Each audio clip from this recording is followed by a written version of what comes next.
नमस्कार मित्रांनो, मी सचिन शिंदे आपल्या समोर द्या स्पर्धीचा अकॅडमी युट्यूब चॅनल पाहतो. मित्रांनो, महत्वाच्या घडामोडी.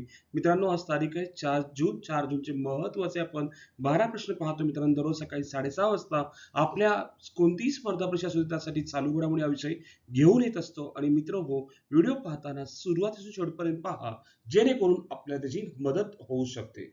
आणि मित्रांनो, माझा एकमेव उद्देश आहे की जेवढ्या स्पर्धा परीक्षा करणाऱ्या विद्यार्थी असतील त्यांना परिपूर्ण मदत व्हावी. ठीक आहे, आपण सुरू करूया. आजचे कालचा प्रश्न होता, माउंट एव्हरेस्टवरील पहिली संपूर्ण महिला गिर्यारोहण मोहीम कोणत्या दलाने पूर्ण केली? तर उत्तर होतं ITBP. उत्तर काय होतं? ITBP ने पूर्ण केलेली आहे. आजचा पहिला प्रश्न. ठीक आहे, एसटी महामंडळाने 78व्या वर्धापन दिनानिमित्त कोणता उपक्रम सुरू केला आहे? प्रश्न सुंदर विचारलाय, कोणता उपक्रम सुरू केला आहे? तर उत्तर आहे ऑप्शन नंबर 2, एक वृक्ष एक जीवन. हा उपक्रम सुरू केलाय. ऍक्च्युली एसटी पाहायला गेली 1 जून 1948 सुरू झाली आणि त्या 78 वर्ष पूर्ण झाल्यानंतर हा उपक्रम सुरू केला. त्या उपक्रमाचं नाव आहे एक वृक्ष एक जीवन. डिटेल पाहूया. एसटी महामंडळाचा एक वृक्ष एक जीवन संकल्प. महाराष्ट्र राज्य मार्ग परिवहन मंडळाच्या MSRTC 78व्या वर्धापन दिनानिमित्त राज्यभर 78,000 वृक्ष लागवडीचा संकल्प करण्यात आला आहे. उपक्रमाचे नाव एक वृक्ष एक जीवन निमित्त एसटी महामंडळाच्या 48व्या वर्धापन दिनानिमित्त. उद्दिष्ट पर्यावरण संवर्धन, हरित महाराष्ट्र निर्मिती. राज्यभर एसटी कर्मचारी आणि प्रवाशांच्या सहभागातून वृक्षारोपण मोहीम राबवण्यात येणार आहे. मित्रांनो, 78व्या वर्धापन दिनानिमित्त एक वृक्ष एक जीवन हा संकल्प सुरू केलाय 78,000 झाडं लावण्याचा. कोणी? एसटी महामंडळाने. पॉईंट खूप महत्वाचा आहे, आपल्याला माहित असावं. दुसरा प्रश्न, भारतीय न्याय संहितेनुसार IPC मधील राजद्रोह कायद्याची जागा कोणत्या कलमाने घेतली? राजद्रोहाची जर जागा पाहायला गेलं, IPC मधील भारतीय न्याय संहितेनुसार IPC मधील राजद्रोह कायद्याची जागा आता कलम 152 ने घेतलेली आहे. आपल्याला माहित असावं, कलम किती? 152. पुढे नेक्स्ट क्वेश्चन, तिसरा.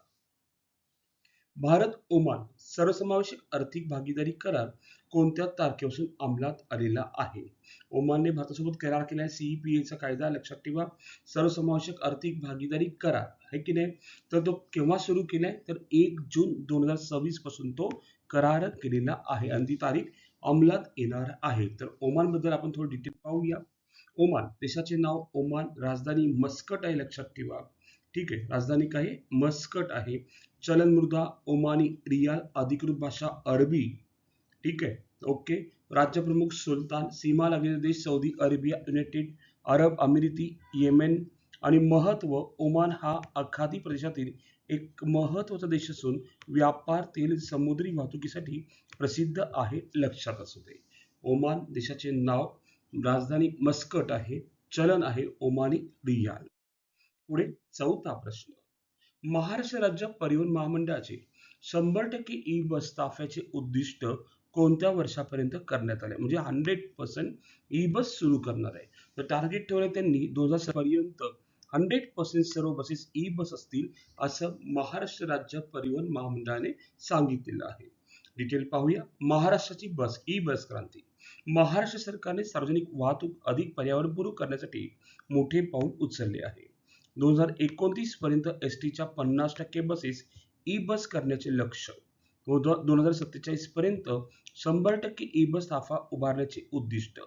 AI आधारित मार्ग नियोजनामुळे अधिक कार्यक्षम सेवा आणि 5150 ई बसद्वारे प्रदूषणमुक्त आरामदायी प्रवास उपलब्ध होणार. ठीक आहे, 2047 पर्यंत 100% ई बस होणार आहेत. खूप पॉइंट महत्वाचा आहे. नेक्स्ट, पाचवा प्रश्न. 16 वर्षाखालील मुलांना सोशल मीडिया खाती तयार करण्यावर बंदी लागू करणारा देश कोणता? मित्रांनो, असा कोणता देश आहे की ज्याने सोशल मीडियावरती पूर्णपणे बंदी घातलेली आहे? म्हणजे पूर्णपणे 16 वर्षीय मुलांना पूर्णपणे मोबाईल बंदी किंवा सोशल मीडिया पूर्णपणे बंदी. तर उत्तर आहे, तो देश आहे आपला मलेशिया देश आहे, लक्षात ठेवा, ज्याने संपूर्णपणे बंदी घातलेली आहे. ठीक आहे, डिटेल पाहूया आपण मित्रांनो. मलेशियामध्ये सर्व 16 वर्षाखालील मुलांसाठी सोशल मीडियावर निर्बंध.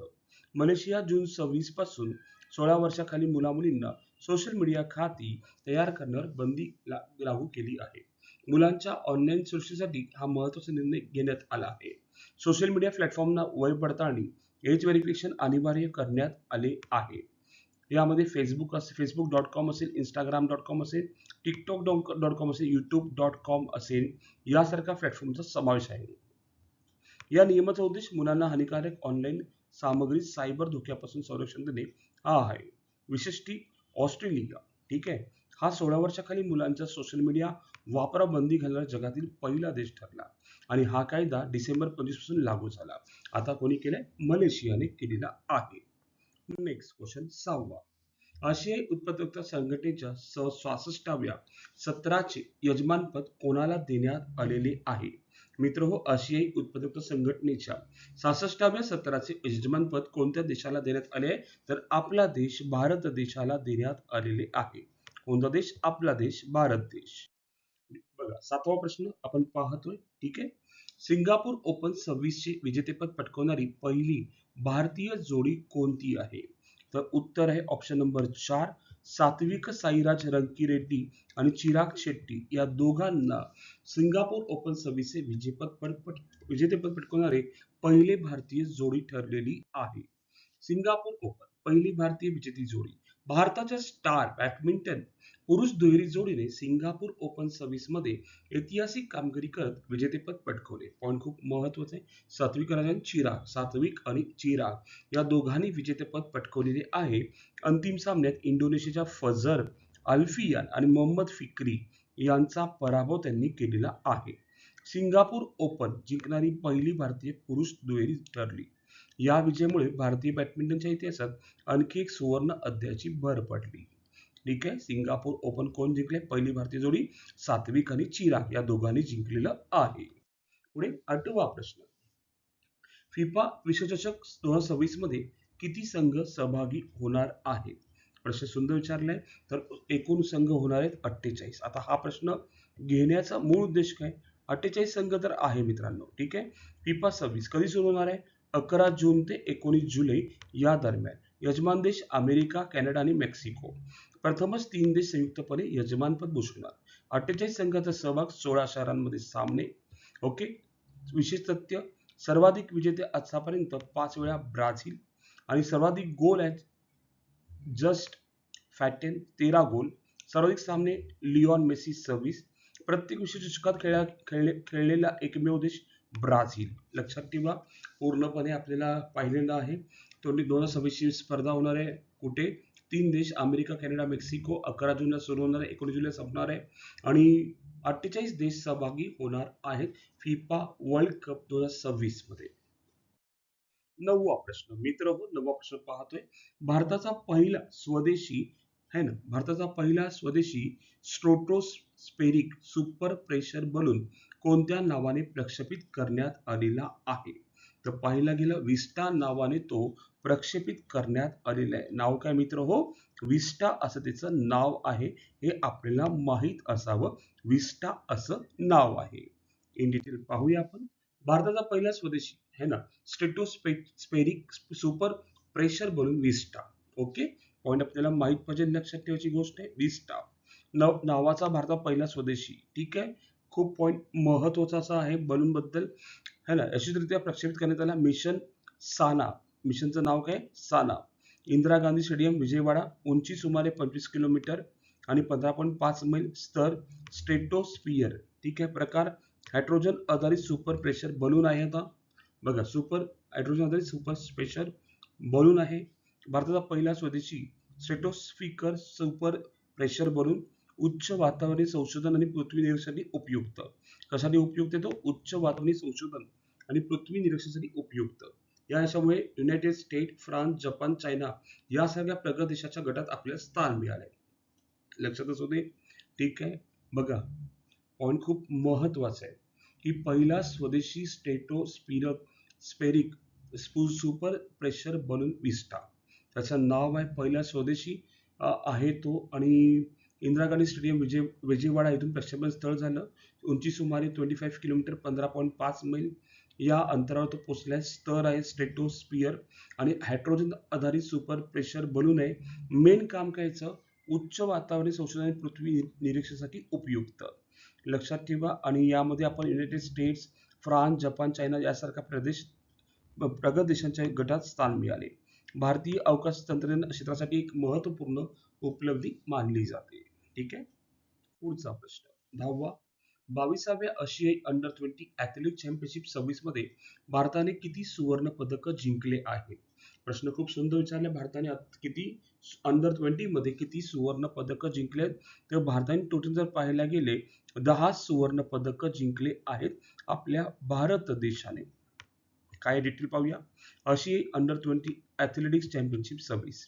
हाँगकाँग येथे पार पडलेल्या 22व्या आशियाई अंडर 20 ॲथलेटिक्स चॅम्पियनशिपमध्ये भारताने शानदार कामगिरी केली.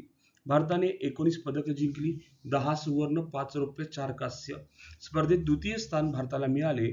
चीन 25 पदकासह प्रथम, तर जपान 3ऱ्या क्रमांकावर आणि आपला देश 2ऱ्या क्रमांकावर आहे. लक्षात असू दे. ओके. 11वा प्रश्न. भारतीय मानक वेळ अचूकपणे प्रसारित करण्यासाठी सुरू केलेली मोहीम कोणती? खूप पॉइंट महत्वाचा आहे मित्रांनो. भारतीय मानक वेळ अचूकपणे प्रसारित करण्यासाठी सुरू केलेली मोहीम कोणती? तर उत्तर आहे वन नेशन वन टाइम या नावाने ती सुरू करण्यात आलेली आहे. ठीक आहे. नेक्स्ट प्रश्न 12वा. आंतरराष्ट्रीय निरपराध बालक आक्रमण पीडित दिन केव्हा साजरा केला जातो? उत्तर आहे मित्रांनो 4 जून रोजी तो साजरा केला जातो. कधी? 4 जून. आणि आपल्यासाठी आजचा प्रश्न, आशियातील सर्वात मोठे गवताळ क्षेत्र कोणते आहे? काझीरंगा, बन्नी, गीर, सुंदरबन. आपल्याला कमेंटमध्ये उत्तर सांगायचं आहे. उत्तर काय असणार आहे? आणि मित्र हो, आज आपण इथेच थांबू. उद्या याच टाइम रोजी याच वेळी भेटू मित्रांनो. धन्यवाद. थँक्यू.